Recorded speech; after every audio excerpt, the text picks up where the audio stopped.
Hughes calls on government to balance lopsided budget ahead of passage. News source Guyana.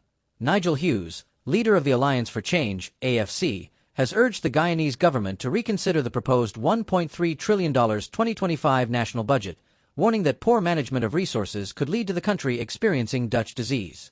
In a recent interview, Hughes criticized the budget as lopsided, emphasizing its heavy focus on public infrastructure while neglecting the needs of the poor and vulnerable.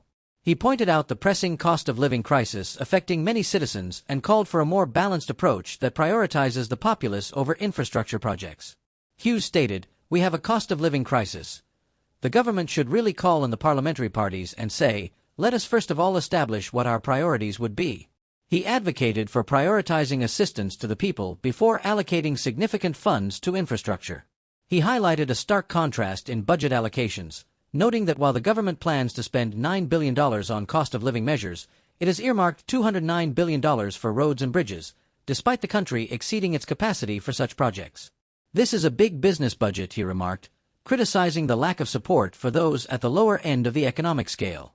Hughes expressed concern over the potential consequences of such spending, stating, "In the absence of an overall national infrastructural policy and program, you are just spending money as projects come up.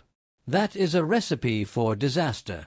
He fears that continuing down this path could lead to Dutch disease, where the economy becomes overly reliant on a single sector, in this case, oil. The AFC leader called for a comprehensive rethinking of the budget, arguing that it disproportionately benefits the wealthy while leaving the poor dependent on handouts. "We cannot in 2025 allow this level of transfer of wealth to a small, already ridiculously wealthy set of friends, family, favorites and flatters," he stressed.